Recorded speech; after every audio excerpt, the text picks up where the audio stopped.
안녕하십니까. 성기영의 경제쇼 아나운서 성기영입니다. 지난해 오늘 이스라엘과 하마스 간의 충돌로 시작한 전쟁이 장기화되면서 이 가자 지구에서 시작한 전쟁이 레바논, 예멘, 이라크, 이란 등으로 급속히 번지는 모양새입니다. 이란과의 정면 충돌 가능성까지 나오고 있던데요. 만약 이스라엘과 이란이 전면전에 돌입한다면 중동 지역은 물론이고 전 세계에 미칠 충격이 클 것으로 보입니다. 특히 중동 정세는 국제 유가 측면에서 악재가 될 수밖에 없을 텐데요. 중동발 리스크가 글로벌 경제는 물론이고 우리나라 경제에 미칠 영향과 대책에 대해서 자세히 짚어보겠습니다. 지난주 미국 증시 견조한 고용 지표 결과에 경기 침체 우려를 씻어냈습니다마는 중동의 긴장 상황이 변수가 되는 가운데 이번 주 발표될 주요 물가 지표에 관심이 쏠리고 있습니다. 이번 주 국내외 증시의 전망 살펴보겠습니다. 이 시간 유튜브로도 함께하겠습니다.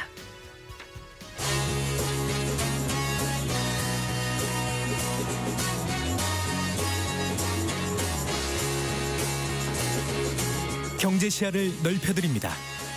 투자의 지름길을 안내합니다. 돈 되는 정보를 발견하는 시간. KBS 1라디오 경제쇼.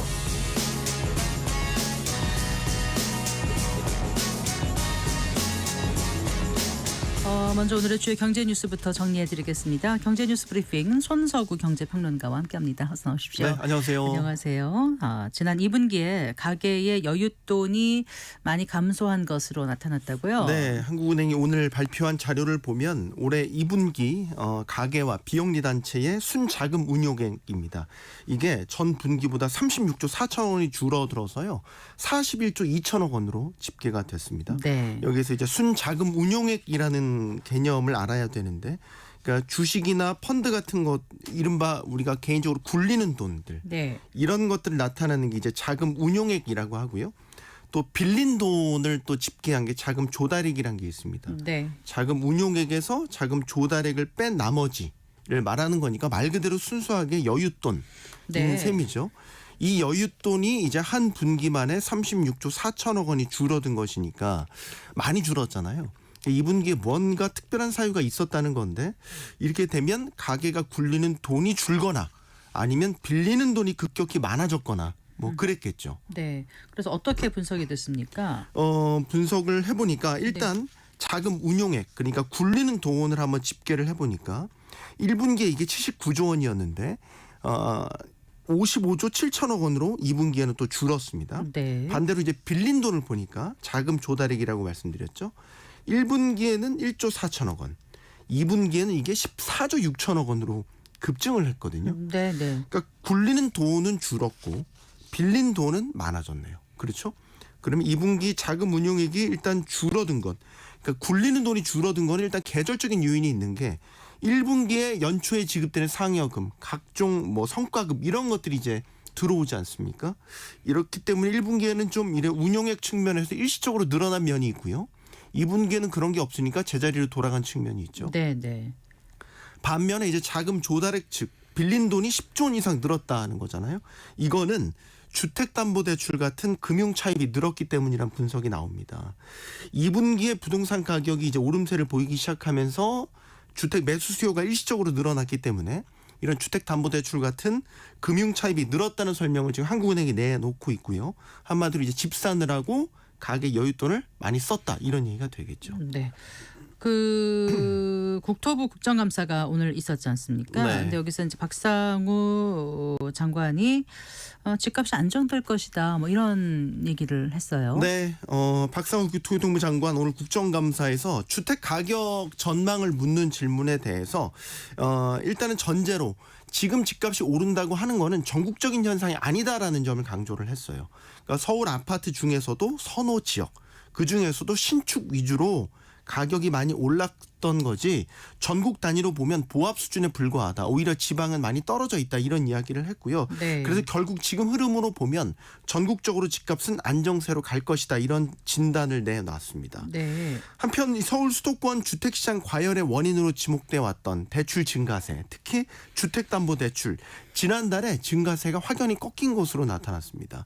지난달에 전 금융권 가계대출 증가폭을 보니까 5조 원대 초반으로 감소를 했어요. 네. 그 전달 8월에 9조 8천억 원 증가세를 기록을 했거든요. 그러니까 절반 가까이 한 달 사이에 줄어든 거죠. 이 가운데 이제 은행권 주택담보대출의 순증 규모를 보면 8월에 이게 8조 2천억 원이었거든요. 네. 지난달에는 정확히 아직 추사는 집계된 가격 그 수치는 나오지 않았는데 지금 은행권의 집계를 해보면 20% 가량 줄어든 것으로 현재 파악이 되고 있습니다. 이건 결국 9월부터 스트레스 DSR 2단계 시행을 한 것을 비롯해서 각종 대출 규제가 시행된기 때문에 이른바 대출 규제 효과가 나타난 것으로 볼 수 있겠습니다. 네. 자, 그리고 이 뉴스가 좀 놀랍더라고요. 평균 그러니까 주택을 소유한 가구 가운데 상위 1%가 평균 4.7채의 네. 주택을 보유하고 있다면서요. 네, 5채에 가까운 주택을 보유하고 있는 게 나타났다. 네. 이게 국회 기획재정위원회 소속 임강현 더불어민주당 의원이 통계청에서 받은 주택 소유 통계를 분석한 결과인데 2022년 기준입니다. 그건 감안하셔야 돼요. 그러니까 2022년 기준으로 주택을 소유한 가구 중에서 자산 가액 기준으로 평가 가액 기준으로 상위 1%에 해당하는 가구가 얼마나 많은 주택을 소유했는지를 봤더니 평균 4.68채. 그래서 1년 전에 비해서 0.12채가 늘어난 것으로 나타났습니다. 이게 지금 많이 는 것은 아니고요. 네. 사실 이 상위 1%의 평균 소유 주택수는 2017년의 수치를 보면 5채가 넘었었어요. 5.53채였다가 오히려 줄어든 거군요. 네. 2019년 5채 아래로 떨어져서 계속 감소하는 추세를 보이다가 이제 문제는 2022년을 기점으로 다시 늘어나고 있다라는 거죠. 상위 1% 가구의 거주 지역을 살펴봤더니 역시 서울이 70%가 넘는 것으로 나타났습니다. 가장 많았습니다. 그래서 상위 1%에 해당하는 가구의 주택 자산 가액을 따져봤더니 평균 29억 4,500만 원. 이건 전년도 34억 5천만 원이었던 것보다 15%가량 줄어든 겁니다. 네. 근데 문제는 이게 2022년에 측정을 한 거란 말이에요. 그 당시에는 한창 금리가 급격하게 올라가던 시기였기 때문에 당시에는 부동산 시장이 전반적으로 위축됐던 시기였기 때문에 네. 이들 상위 1%의 주택자산 가액도 떨어진 것으로 보이지만 올해를 이걸 놓고 봤었을 때는 사실 서울이나 수도권을 중심으로 지금 집값이 다시 크게 오른 걸 감안하면 이 상위 1%들이 보유하고 있는 주택의 이 자산 가액은 크게 늘어났을 것으로 추정을 할 수가 있겠죠. 네. 자, 그리고 국내 증시가 참 부진해서 벗어나지 못하고 있는 모습인데 오늘은 좀 오르긴 했습니다만 네. 지난 그 3분기에만 시가총액이 190조 원이나 감소했다면서요. 네, 정말 많이 줄었죠. 이게 기업 분석 전문 한국 CXO 연구소가 3분기 국내 주식시장 시가총액 변동 현황 분석을 한 결과를 공개한 겁니다. 대상은 이렇습니다. 우선주를 제외하고 2,702곳의 상장사의 시가총액의 변동 상황을 이제 분석을 한 겁니다. 3분기 기준 시총 규모는 2,432조 원. 그래서 2분기와 비교를 해서 189조 원이 감소한 것으로 나타났습니다. 조사 대상 가운데 이제 3분기에 시가총액이 줄어든 곳은 1,924곳, 전체 70%에 달했으니까 얼마나 3분기에 개별 기업별로도 주가가 부진했는지를 잘 알 수 있고 시총이 반대로 증가한 곳은 네. 678곳 25%에 불과한 것으로 나타났습니다. 네. 시총이 가장 많이 줄어든 곳 아마 예상을 하실 텐데 삼성전자 네, 아니었을까요? 역시 삼성전자였습니다. 네. 석 달 사이에 무려 119조 3,956억 원 시총이 감소했습니다. 120조 원 감소한 거예요. 3분기 전체 시총 감소분이 이제 190조 원이었으니까 이 중에서 120조 원이 삼성전자 시총 거의 네, 60% 가까이네요. 맞습니다. SK하이닉스가 45조 633억 원, 기아 11조 7,500억 원, 현대차 10조 6,800억 원 이렇게 순으로 시총이 감소했습니다. 지금 말씀드렸던 삼성전자를 비롯해서 뭐 하이닉스, 기아, 현대차 다 우리 코스피 시가총액 10위 안에 드는 네. 상위 기업들이죠. 이른바 대장주들의 덩치 시총이 이렇게 많이 꺾였기 때문에 전체 코스피 시가총액도 이렇게 줄어든 것으로 보입니다. 그럼 시총이 증가한 곳은 어디였어요? 시총이 증가한 것은 일단 증가액 기준으로는 1위 2차 전지 기업이죠. LG에너지 솔루션이라는 네. 기업이었습니다. 석 달 사이에 20조 5,920억 원의 시가총액이 늘어났는데요. 이에 따라서 LG에너지 솔루션의 시가총액은 2분기 76조 4천억 원대에서 3분기에 96조 9,900억 원으로 뛰었습니다. 이제 거의 100조 원 가까이 바라보게 된 거죠.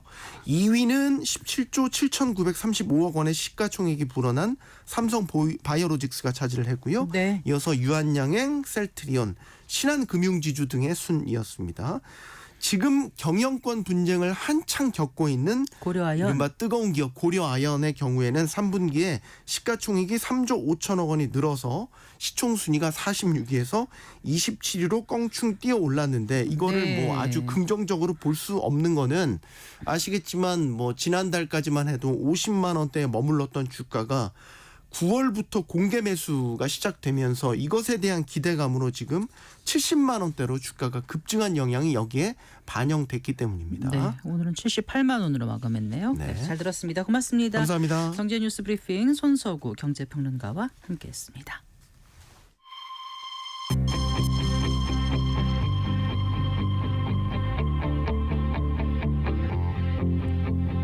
경제 전문가의 원포인트 레슨. 꼭 알아야 할 정보와 이슈를 알기 쉽게 풀어드립니다. 대한민국 경제 고수와 함께 투자의 맥을 짚는 KBS 일라디오 경제쇼. 진행의 성기영 아나운서입니다.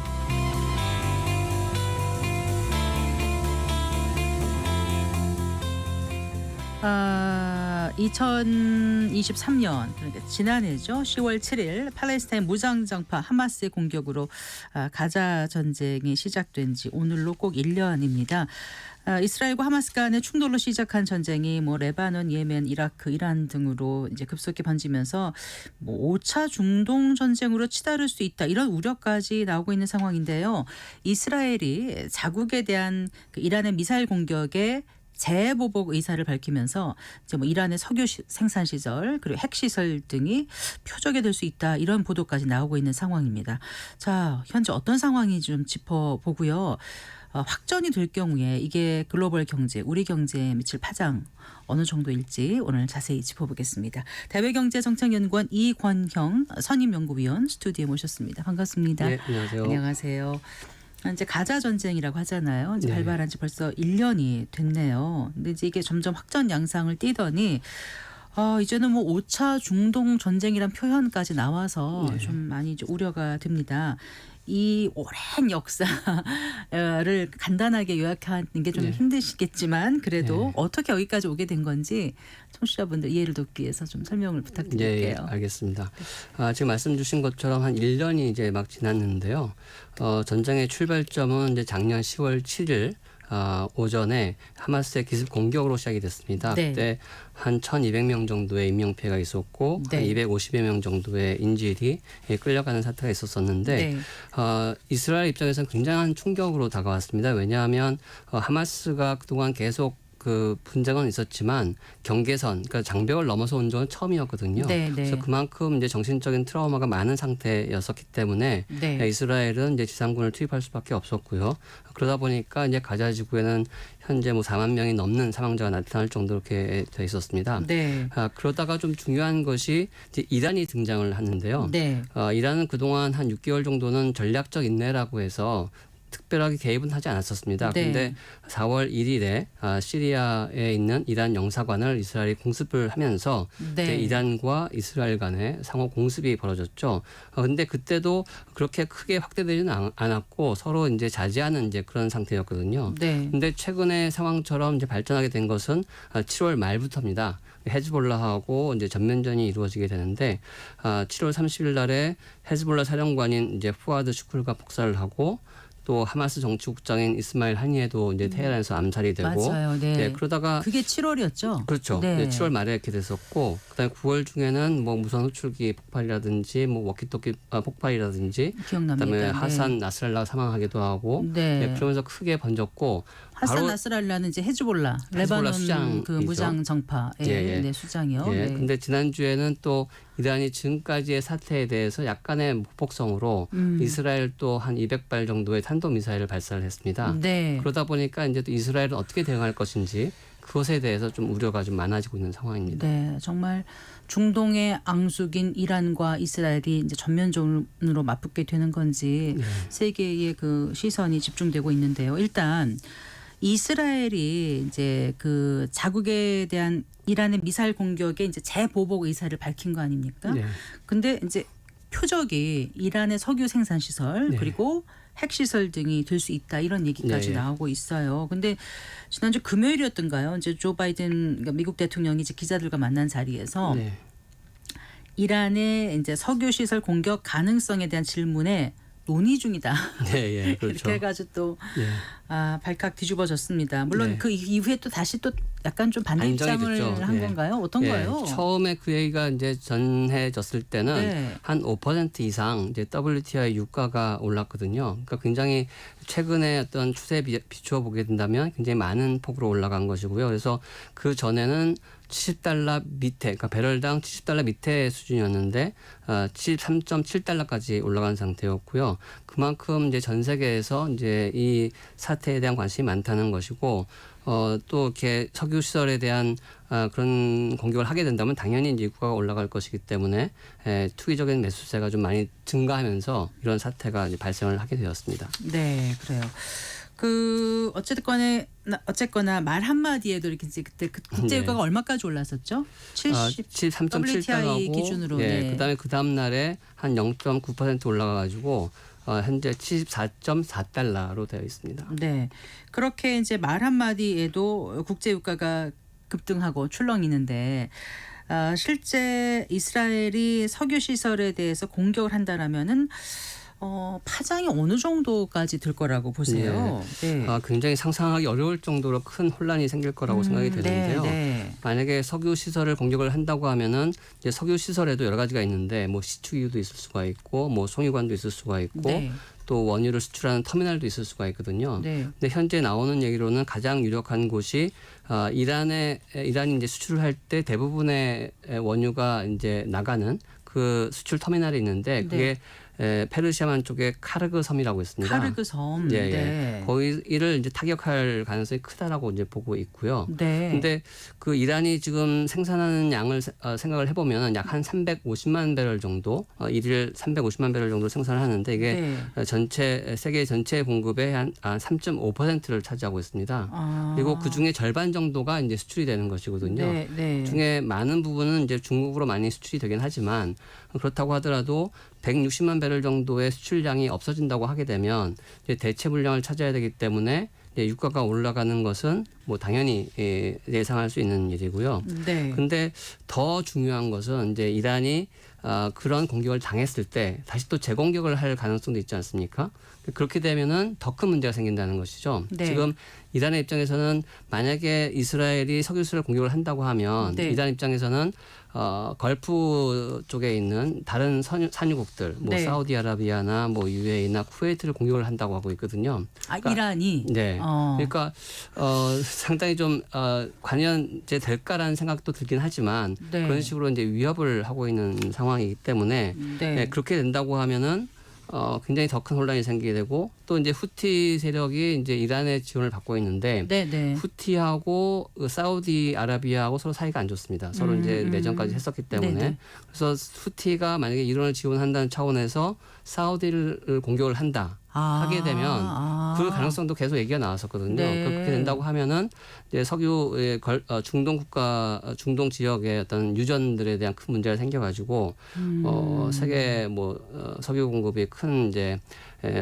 그 장애가 생기게 되니까 유가가 크게 올라가는 것은 뭐 당연히 예상할 수 있는 일이라고 볼 수가 후티 있겠습니다. 반군과 사우디아라비아는 또 그런 관계군요. 네, 네, 이게 역학 관계가 복잡하게 얽히다 보니까 네. 좀 이해하기는 어려웠었는데 이제 말씀해 주셔서 충분히 이제 이해가 됐습니다. 그런데 그 이란이 재보복에 나설 경우 이제 유조선 수송량의 3분의 1이 지나는 호르무즈 네. 해협이 막히면서 국제 유가를 끌어올릴 거란 이런 우려도 있는데 이것도 맞는 거잖아요. 예, 그렇죠. 네. 그러니까 지금 아까 말씀드린 것처럼 이제 다른 나라의 석유시설을 공격하면서 이제 공급이 줄어들 수 있으니까 그것도 큰 문제고 네. 또 페르시아만 쪽에 있는 호르무즈 해협을 봉쇄를 하게 된다고 하면 그게 지나가는 물동량이 전체 물동량의 한 20% 정도를 차지하고 있거든요. 네. 그러니까 그것이 막히게 되면 뭐 또 이제 석유 공급에 큰 문제가 생기기 때문에 네. 유가가 올라갈 수밖에 없는 것이죠.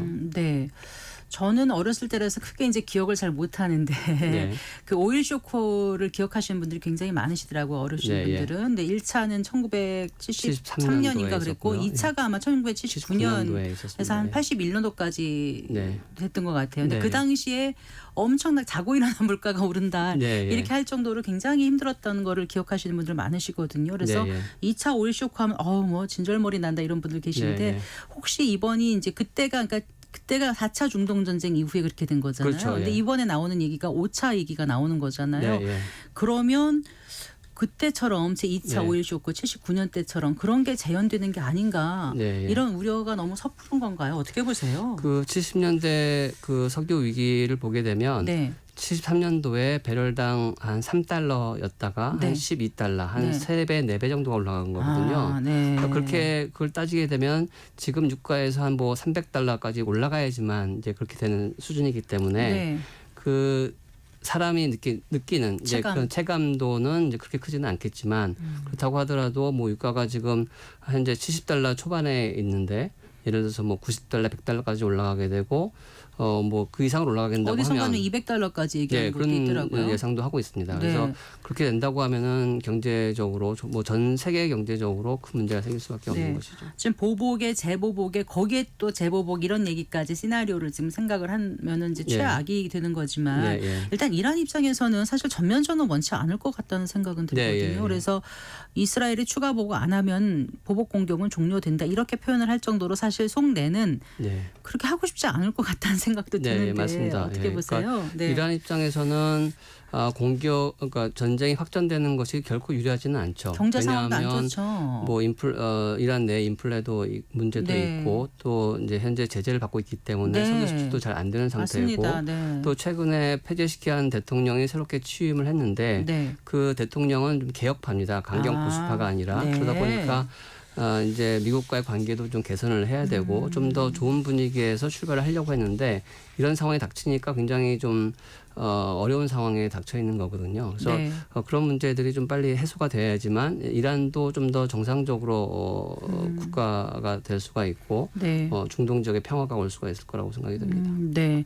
어쨌든 중동 쪽에서 그 반 이스라엘 연대인 저항의 축, 네. 예, 거기에 이제 가장 맹주인 지금 헤즈볼라의 그 이제 수장이 죽고 네. 이렇게 되니까 네. 요청 요구하니까 이제 나몰라를 할 수 없지 않습니까? 그렇죠. 그래서 네. 이제 뛰어든 모습이긴 하지만 속내는 좀 그렇지 않을 수 있는데 그렇죠. 네. 지금 문제는 이제 이란보다도 이스라엘이 네. 더 네. 태도가 좀 강경하게 느껴집니다. 네, 네. 석유 시설이 아니라도 뭐 지금 레바논에서 벌써 이제 남부 쪽에 지상군 들어가서 침공했다고 하고요. 네.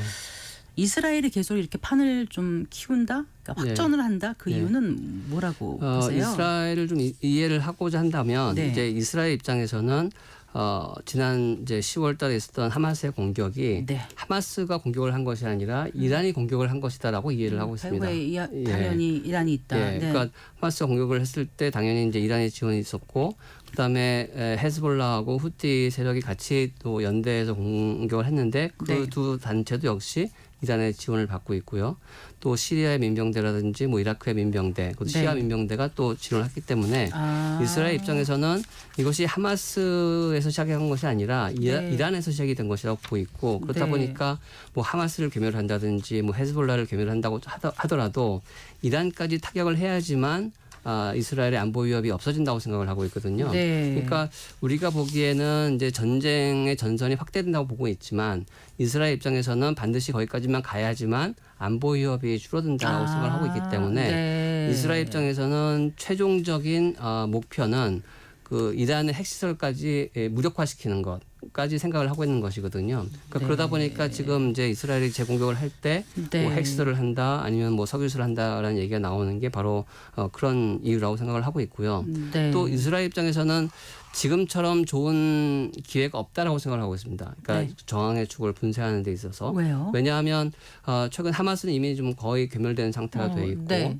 헤즈볼라도 굉장히 다루기 어려운 상태였는데 지금 그때 뭐 삐삐 폭발이라든지 무전기 폭발 이후에 네. 그 헤즈볼라가 굉장히 전투원들이 사기가 위축되어 있는 상태거든요. 네, 거기다가 네. 거의 대부분의 리더십이 다 사라진 상태이기 때문에 뭐 이때에 공격을 하지 않으면 네. 다른 때는 더 힘들다라고 생각을 아주 하고 좋은 있습니다. 적기다라고 네. 판단하고 그러니까 있군요. 지금 이제 헤즈볼라를 공격을 해야지만 그러니까 헤즈볼라 같은 경우에도 뭐 헤즈볼라 완전히 괴멸시킬 수는 없을지라도 그 레바논의 리타니강, 그러니까 그 국경선에서 한 30km 정도 떨어져 있는 선까지 네. 이제 헤즈볼라를 좀 물러서게끔 하는 이제 목표를 하고 있고, 네. 그 다음에 이제 후티 세력에 대해서도 며칠 전에 또 공습을 한 것처럼 후티 세력에 대해서도 공격을 하고, 마지막으로는 이제 이란의 어떤 핵시설이라든지 석유시설까지 공격을 해서 네. 다시는 이제 이란이 이제 이스라엘에 대해서 공격을 못하게끔 하는 것이 목표라고 볼 수가 있겠습니다. 이스라엘과 이란의 군사력은 보통 어떻게 비교되나요? 어디가 더 인구 차원에서 본다면 네. 이스라엘 같은 경우는 한 900만 정도 되고요. 네. 그다음에 이란 같은 경우는 한 9천만 정도 되니까 네. 10대 1이거든요. 네. 그러니까 지상전으로 싸우게 되면 당연히 이제 그 이란이 이길 수밖에 없는데, 군인도 훨씬 압도적이죠. 그렇죠. 숫자가 예, 예. 이란이. 근데 네. 멀리 떨어져 있기 때문에 뭐 지상전으로 싸울 수는 없을 것이고, 그러다 보니까 뭐 공중전, 뭐 네, 전투기, 공군력이 굉장히 중요한데, 미사일, 네. 그런 면에 있어서는 이제 이스라엘이 좀 더 앞서 있다라고 생각을 하고 있고요. 네. 특히나 뭐 탄도 미사일이나 뭐 전투기가 가게 되면 방공망이 굉장히 중요한데, 그렇죠. 네. 이란의 방공망에 대해서는 아직 검증된 바가 별로 없습니다. 그러니까 그만큼 이제 이렇게 뭐 체계가 어떻게 되어 있는지를 알 수가 없는 상태인데, 네, 네. 이스라엘 같은 경우는 그동안 많이 이제 하마스와 대립을 하면서 네. 방공망을 굉장히 많이 구축한 아이언돔 상태거든요. 이런 거 그렇죠. 같은가요? 예, 예. 그러다 보니까 만약에 공중전을 하게 된다고 하면 네. 이스라엘이 좀 더 유리한 상황이 되지 않을까 그렇게 생각을 하고 있습니다. 외부 지원도 아무래도 이스라엘이 더 유리한 거 아닌가요? 그렇죠. 이스라엘 같은 경우에는 이제 미국이 굉장히 지지를 많이 하고 있기 때문에 네. 지금 이스라엘이 이제 공격을 하는 것에 대해서도 어떤 이제 자위권이 있다라는 식으로 해서 미국이 지원을 해주고 있는데, 네. 미국의 입장에서는 이스라엘이 공격을 당하는 것은 참을 수가 없는 상태입니다. 그러니까 이스라엘이 네. 다른 나라를 공격하는 것에 대해서는 하지 말라라고 이제 할 수는 있지만, 공격을 당하게 되면 당연히 거의 100% 지원을 할 수밖에 없는 거거든요. 네. 그러니까 이란이 만약에 이스라엘 좀 더 공격을 한다고 하면 미국이 나설 수밖에 없는 이제 그런 상황이고, 네. 거기다가 뭐 우방인 뭐 프랑스나 영국 같은 이제 유럽의 국가들도 이스라엘을 지원할 수밖에 없는 것이죠. 그런데 이제 경제 얘기를 좀 더 해보면은요, 이스라엘이 이렇게 전쟁을 밀어붙일 정도로 경제 상황이 괜찮은지도 네. 궁금해요. 그렇죠. 이스라엘도 지금 1년 정도 전쟁을 끌어왔기 때문에 상당히 좀 경제적 어려운 상태인데, 그 경제 성장률을 보게 되면 2022년도에 약 6%대 높은 성장을 했거든요. 네. 근데 작년에는 한 2%대, 올해는 또 1%대 그렇게 좀 낮아지고 있는 상태이고, 네. 전쟁 비용이 많다 보니까 재정 적자가 굉장히 높은 상태입니다. 그래서 작년도에 한 5%의 재정 적자를 이루었었는데, 올해는 한 8% 정도의 재정 적자를 이룰 것이고, 내년에도 또 마찬가지라고 보고 있고요. 네. 그러다 네. 보니까 인플레이션도 좀 우려가 되고 있고, 또 중요한 모습이 이제 노동력에 관계된 것인데, 지금 인구의 한 4% 되는 예비군이 차출돼 있는 상태거든요. 그러니까 네. 이스라엘은 지금 스타트업 국가라고 많이 알려져 있는데, 스타트업 국가를 지금 막 그 운영을 해야 될 젊은 사람들이 다 전쟁에 끌려가 있는 상태니까 네. 또 그런 이제 피해가 있는 것이고, 또 그 전에 그 팔레스타인과 좀 사이가 좋을 때는 팔레스타인 뭐 서한 지구라든지 가자 지구에 있는 노동자들이 이스라엘에 와서 많이 일을 했었거든요. 네, 노동력 제공을 해줬는데 네. 그게 막혀 있는 상태니까 상당히 노동력이 부족한 상태입니다. 그렇군요. 네. 네. 그리고 또 하나 중요한 것이 네. 관광 수입이 굉장히 중요하거든요. 이스라엘 그렇죠. 입장에서는 뭐 기독교라든지 이슬람교의 성지순례가 많이 네, 있으니까. 근데 지금은 거의 사람이 없습니다. 아. 그러니까 뭐 호텔 업계라든지 뭐 숙박 업계 같은 경우에 굉장히 어려운 상태라고 볼 수가 있겠습니다. 네. 자, 우리나라 이제 당장 이제 걱정이 되는 게 막연하게 지금 우려가 되고 있는 네, 상황이지 않습니까? 네. 그러다 보니 환율은 조그만 뉴스에도 민감하게 움직이고 하는데 네. 앞으로 환율은 어떻게 될 걸로 저희가 좀 생각하고 가면 좋을까요? 환율이라고 하는 것이 뭐 반드시 뭐 중동 전쟁에만 영향을 받는 것이 아니니까 좀 더 종합적으로 봐야 되는데, 지난주에 약간 뭐 10월 2일 날 통계를 보니까 10월 2일 날에 1,324원에서 네. 10월 4일 날에 1,348원. 약간 네. 좀 상승한 것으로 나타나고 있는 걸 봤는데 이것이 뭐 중동 전쟁의 문제도 있고 또는 미국 경제가 뭐 고용 수치가 또 좋게 나오다 보니까 네. 그 영향으로 좀 이제 우리나라 환율이 이렇게 올라가는 측면이 있는데 네. 유가가 급등을 하게 되면 이제 달러 수요가 많아지지 않습니까? 네, 그러다 네. 보면은 이제 강달러가 나타나게 되고 원화. 강달러가 되면 이제 원화 환율은 또 다시 가치가 약화되는 네. 것이죠. 그래서 만약에 그것을 예상을 한다고 하면 우리나라 환율에 대해서도 좀 이제 가치가 떨어지는 것에 대한 네. 준비를 좀 해야 되지 않을까 생각이 듭니다. 근데 이제 원래 그 계절전 요인으로 이제 요즘 아침 저녁으로 벌써 찬바람이 네. 불기 시작해서 네. 올겨울 여름에 힘들게 보냈는데 겨울은 또 얼마나 추울까 네. 난방비 걱정 벌써부터 예, 그렇죠. 하게 되는데 예. 유가가 크게 오르지 않아도 지금 걱정인데 오르면 네. 어떨까 이런 생각도 들고 예. 또 이제 이게 물가에 또 영향을 미칠 수도 있지 않습니까? 그렇죠. 유가 예. 오르면 네. 예. 그 부분도 좀 짚어주세요. 우리나라가 에너지 소비가 굉장히 많은 나라입니다. 네. 그러니까 전 세계적으로 7번째로 에너지 소비가 많은 나라거든요. 그러니까 유가가 올라가게 되면 그만큼 이제 경제에 타격이 많이 미치게 되는데 뭐 일반 개인들은 뭐 기름값 때문에 또 문제가 생길 것이고 기업은 이제 생산 비용이 올라가는 것이니까 문제가 생길 것이고요. 또 중동전이 확대가 되게 되면 또 중요한 것이 해상 운임 문제입니다. 해상 운임도 올라가니까 그것도 이제 물가에 영향을 미칠 것이고 또 다른 하나는 이제 공급망 문제인데 네. 홍해라든지 뭐 호르무즈 해협에 대해서 공급망이 막히게 된다고 하면 우리가 원유를 수입하는 데서도 큰 문제가 생길 것이고 또 유럽에서 수출하는 문제라든지 유럽 물건을 이제 수입하는 데서도 큰 문제가 생기거든요. 그런 것들이 모두 다 합쳐져 가지고 이제 물가 문제로 올라갈 수가 있으니까 네. 우리나라 입장에서는 상당히 좀 힘든 상황이 될 수 있다라고 볼 수가 네. 있는 거죠. 사실 우리가 어떻게 컨트롤할 수 있는 게 아니잖아요. 그렇죠. 예, 예. 그리고 이제 어떻게 갈 수 있을지 어찌 보면 한 치 앞도 예측할 수 없는 상황일 수도 있을 텐데 네. 결국 우리 정부 기업이 할 수 있는 거는 이제 만약에 사태에 대비해서 시나리오별로 예. 어떤 이제 그렇죠. 악영향을 최소화할 수 있는 어떤 그런 대책을 좀 마련해 둬야 될 것 같아요. 어떤 예, 예, 권고를 해주시겠습니까? 말씀하신 것처럼 우리가 중동전에 대해서 어떻게 뭐 통제할 수 있는 방법이 전혀 없기 때문에 바라볼 수밖에 없는 상황인데 그래서 가장 중요하게 영향을 미치는 것이 유가 문제하고 해상 운임 문제하고 이제 공급망 문제라고 볼 수가 있으니까 네. 그것에 대해서 정부가 좀 선제적으로 이제 모니터링을 해야 될 것이고요. 네. 또 이 가장 또 중요한 것이 우리가 수출이 잘 안 되는 문제가 있습니다. 네. 그러니까 공급망이 막히게 되면 그렇죠. 그러니까 네. 그것의 수출 기업에 대해서도 정부가 좀 애로사항이 무엇인지를 좀 볼 수가 있을 것이고요. 특히 중소기업 같은 경우에는 그런 부분에 대해서 전혀 뭐 이렇게 자금 지원도 잘 안 되고 있고 정보도 없다 보니까 정부에서 좀 더 그 부분에 대해서 좀 관심을 드려야 되고 물가 안정을 위해서 뭐 기름값을 좀 안정시킬 수 있는 조치들 그런 것들이 좀 필요할 것이라고 이제 생각이 듭니다. 네, 오늘 자세한 말씀 잘 들었습니다. 고맙습니다. 네, 고맙습니다. 네, 대배경제정책연구원 이권형 선임연구위원과 얘기 나눠봤습니다.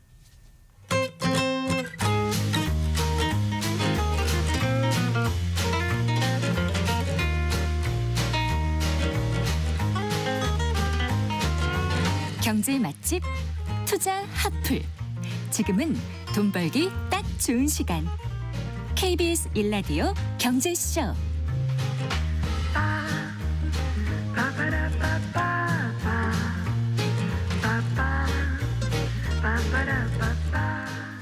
한 주간 주식시장에 영향을 줄 주요 이슈와 일정 살펴보고 또 현명한 투자 전략도 짚어보는 주간 증시 동향 코너입니다. 오늘도 LS증권 리테일 사업부의 염승환 이사 스튜디오에 모셨습니다. 반갑습니다. 네, 안녕하세요. 안녕하세요. 지난주 미국 증시 한번 좀 돌이켜 볼까요? 뭐 고용 지표 호조 그리고 엔비디아 주가 상승 네. 여러 가지로 좀 분위기가 괜찮았던 거죠. 네, 그러니까 좀 견조했고요. 뭐 급등까지는 아닌데 네. 되게 좀 좋은 주가 움직임은 있었던 것 같습니다. 다우가 0.09% 올랐고요. S&P 500이 0.2%, 나스닥이 주간 기준으로 0.1% 상승을 했고 아까 이제 말씀하신 대로 미국의 고용 지표가 생각보다 좀 잘 나와서 네. 그게 이제 금요일 주가 상승에 좀 영향을 줬고요. 네, 또 네. 엔비디아 주가도 좋았는데 테슬라는 좀 변동성이 좀 일부 컸던 것 같습니다. 그리고 파월 의장이 이제 그 추가적으로 이제 금리를 저번에 50pp 그러니까 한 번에 크게 낮췄는데 네. 그거는 이제 없다라고 좀 언급을 했는데 물가가 좀 확실히 좀 잡혔다는 그런 좀 자신감이 있었던 것 같습니다. 다만 이제 이스라엘과 이란이 지금 전쟁 리스크가 좀 커지면서 유가가 좀 급등한 게 조금 약간 이제 부담이었고 네. 다행스러운 건 이제 미국의 동부항만 파업이 있었거든요. 실제 근데 3일 동안 파업을 했는데 예. 또 다행히 좀 잘 그 협의가 마무리된 돼가지고 거죠. 예. 네. 그래서 일단은 이제 동부항만 파업도 종료가 되면서 미국 증시는 이제 중동만 전쟁 리스크만 빼면은 딱히 그런 좀 큰 악재가 없는 그런 상황으로 지금 전개가 잘 되고 있는 것 같습니다. 네. 자, 고용 지표 조금 더 좀 분석을 해봐 주시겠어요? 뭐, 네. 뭐 이상한 얘기도 좀 약간 그러니까 나오더라고요. 뭐 조작한 거 아니냐 막 어떻게 그런- 그런 얘기를 왜냐면 네, 이제 뭐 근거가 좀 있어 네. 보이는지도 모르겠고요. 네. 네, 일단 이제 네. 이번에 비농업 부분의 신규 고용자 수가 25만 4천 명이 증가했는데 예. 시장이 이제 예상한 건 15만 명이거든요. 너무 차이가 크죠. 네, 그러니까 사실. 확실히 좀 네. 너무 좀 깜짝 놀랄 만한 수치가 좀 나와버렸고 네. 근데 이것도 그건데 보통 이렇게 한 번씩 기존 수치도 조정을 좀 해주거든요. 한 번씩. 근데 네. 그동안은 수치가 다 하향 조정됐는데 이번에는 오히려 수정된 수치도 올랐습니다. 예를 들면 네. 7월달 수치가 8만 9천 명인데 14만 4천 명으로 이제 올라가 버렸고요. 8월달 수치도 14만 2천 명에서 15만 9천 명.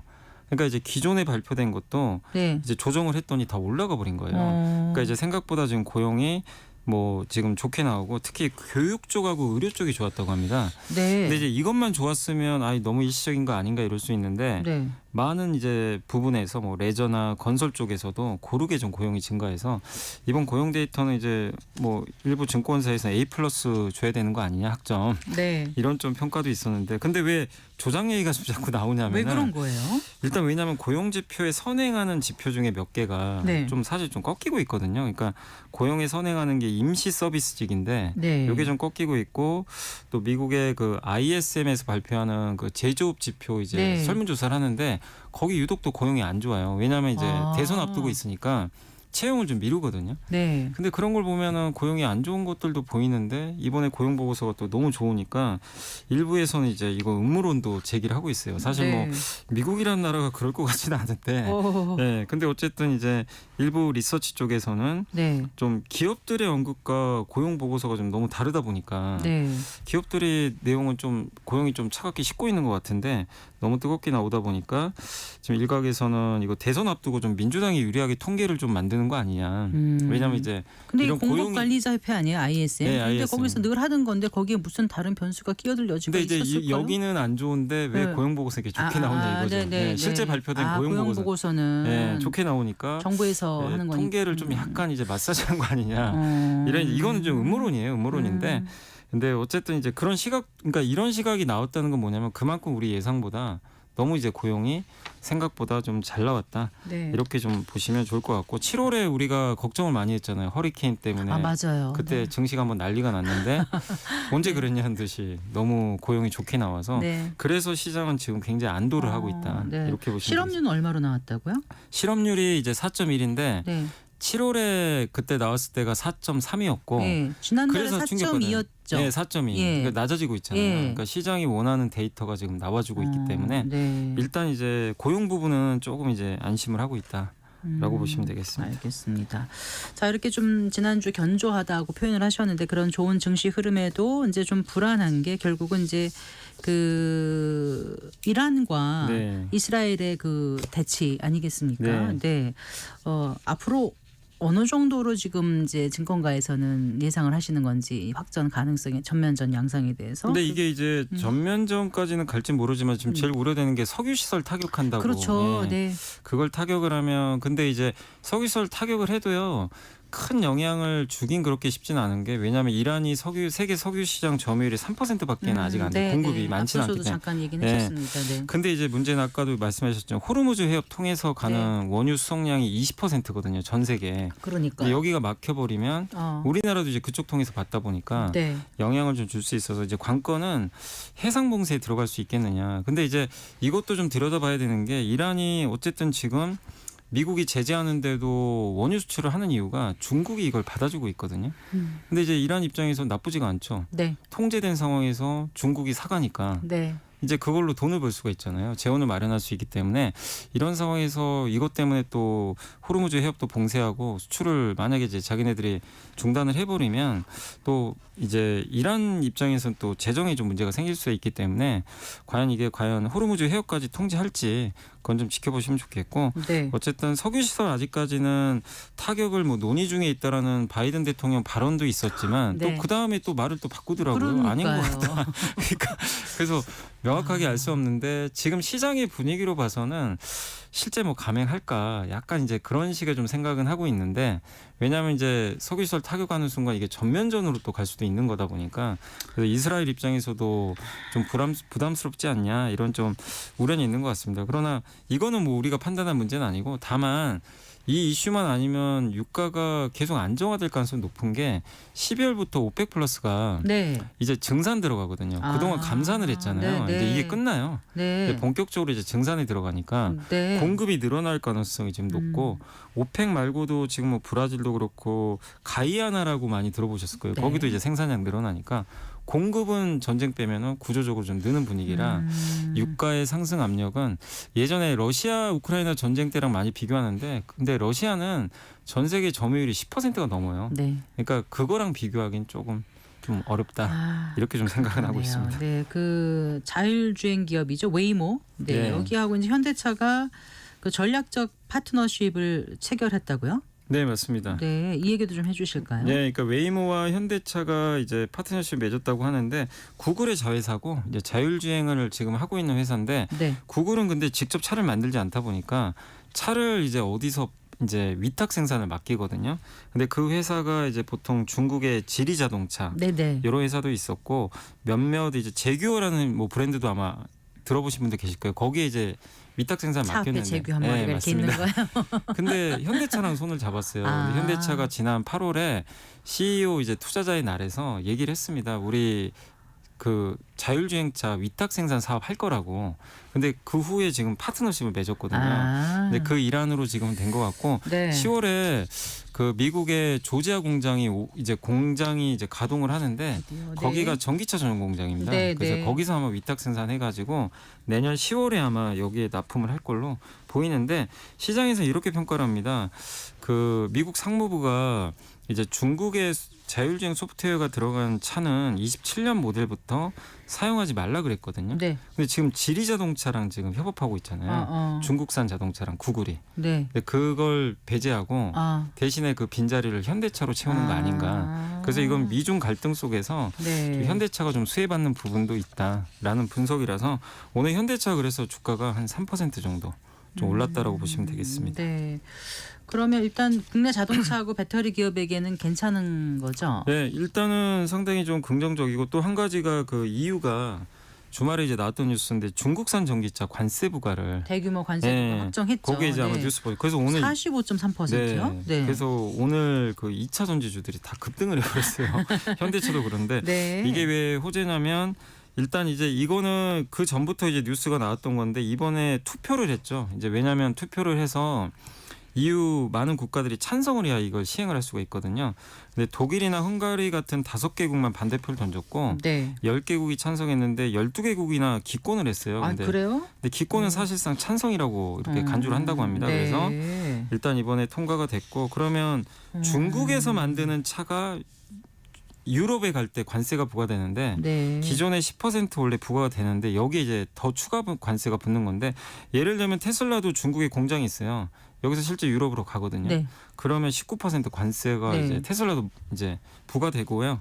BYD가 27%, 아까 말씀드린 지리자동차 또 SAIC라는 중국 자동차 회사는 무려 46.3%. 아. 그러니까 이제 회사마다 다른데 네. 이게 왜 우리나라 회사한테는 일단 긍정적이냐면 배터리 기업들은 이 차는 대부분 중국산 배터리가 들어가죠. 근데 우리 배터리가 들어가는 차들은 거의 아니거든요. 중국에서 만드니까. 네. 근데 이 배터리들은 중국산 배터리 이제 타격을 입겠죠. 왜냐면 네, 중국 네. 차가 유럽에서 안 팔릴 가능성이 높잖아요. 네. 근데 우리나라 배터리 회사들은 이쪽과 좀 무관하고 또 대부분 우리나라 배터리 기업들은 그 유럽에 공장이 좀 많이 있습니다. 네. 현지 생산하고 있고 또 한 가지 현대차한테 왜 호재냐면 현대 기아도 중국에 공장은 있는데 중국을 통해서 유럽으로 가는 전기차는 없어요.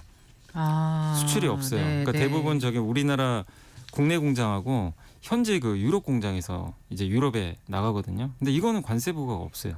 이게 여기 조건은 중국산입니다. 네. 그렇기 때문에 현대차랑 우리나라 배터리 회사들한테는 일단 좀 긍정적으로 좀 작용했다. 그래서 아까 미국도 그렇고 유럽도 이렇게 규제하는 거는 일단 한국 회사들한테는 좀 호재로 작용을 하고 어쨌든 있습니다. 중국은 이번에 아주 언짢겠어요. 그래서 뭐 불매운동도 불매운동도 할 것 같고. 왜냐하면 독일 회사들이 네. 중국에서 판매하는 게 좀 많거든요. 그 불매운동 우리도 예전에 사드 때문에 한번 당한 맞아요. 적이 있잖아요. 네, 그러네요. 아마 그런 일이 펼쳐질 수도 있다라고 좀 보고 있는 것 같습니다. 알겠습니다. 자, 우리 국내 증시가 오늘 보니까 마감 40% 얼마 오른 거예요? 오늘 이제 국내 증시 코스피가 40.67포인트 네, 네. 급등했습니다. 그래서 네. 1.58% 올라서 네. 2610.38에 끝났고요. 코스닥은 12.03포인트 올라서 1.48% 급등했습니다. 그래서 네. 781.01에 끝나서 오늘은 정말 지난주는 너무나 좀 많은 분들이 좀 짜증날 정도로 장이 네. 좀 답답했는데 네. 오늘은 좀 올랐고 오늘 이제 오른 건 아까 말씀드린 2차 전지, 네. 자동차 그리고 하이닉스가 오늘 무려 6%나 아, 그랬나요? 네. 미국의 미국의 반도체도 좋다 보니까 삼성전자가 아침에 약했는데 아이고 아침에 안 장정할 좋았어요. 때 6만 원 깨졌어요. 그래가지고 이거 이제 5만 다들 전자. 깜짝 놀라셨는데 네. 근데 이제 오후에 좀 그나마 힘겹게 반등해서 네. 전체적으로 그래도 오늘 많이 오르지도 못했어요. 많이 못 어쩜 이렇게 올랐어요. 부진한지 모르겠습니다. 외국인들이 너무 많이 팔아가지고요. 아, 오늘도 오늘도? 오늘도 많이 팔아서 아, 그래서 삼성전자 좀 아쉬웠지만 이제 네. 다른 기업들의 주가가 좋아서 오늘은 일단 시장은 좀 급등세로 마감은 했습니다. SK 하이닉스는 6.2% 많이 네. 올랐네요. 네, 많이 올랐습니다. 네, 그래요. 그 이번 주에 그 한은의 금융통화위원회가 있죠. 그리고 네. 이제 삼성전자 실적 발표 내일. 예. 어떻게 지금 예상되고 예, 있습니까? 일단 이제 금통위에서는 금리 인하한다고 좀 대부분 전망하는데 네. 뭐 25pp 그냥 이제 한 번 정도 내릴 걸로 네. 예상을 하고 이제 그 이유는 이번에 소비자 물가가 1.6%까지 이제 좀 많이 떨어져서 네. 이제 한 번은 좀 금리 인하를 할 것 같고요. 다만 이제 이건 시장에 반영은 돼서 인하한다고 해서 시중금리가 크게 내려가지는 않을 걸로 보고 있고 네. 문제 이제 삼성전자가 내일 오전에 실적 발표하는데 기대치가 아주 많이 낮아져 있어서 아, 그래요. 예, 지금 원래 12조 예상을 했거든요. 네. 영업이익을. 근데 지금 10.7조 원까지 떨어져 있습니다. 어디서는 뭐 9조 원대 후반까지 네, 맞아요. 내놓는다면서요. 그러니까 평균을 냈더니 아. 이제 10.7조인데 일각에서는 10조 원도 안 될 것 같다. 이제 그 정도로 좀 안 좋게 보고 있고 보통 이렇게 안 좋게 예상을 하면 좀 생각보다 더 발표할 때 안 좋은 경우들이 많이 있어서 일단 내일 10조 원 이하 나올 가능성도 있지만 다만 주가라는 건 항상 이런 걸 미리 반영을 하기 때문에 안 좋게 나온다고 해서 꼭 빠지는 건 아니고요. 또 삼성전자는 과거에도 이상하게 징크스가 실적이 예상보다 안 좋으면 좀 올라가고 아, 그래요? 또 좋으면 또 빠져요.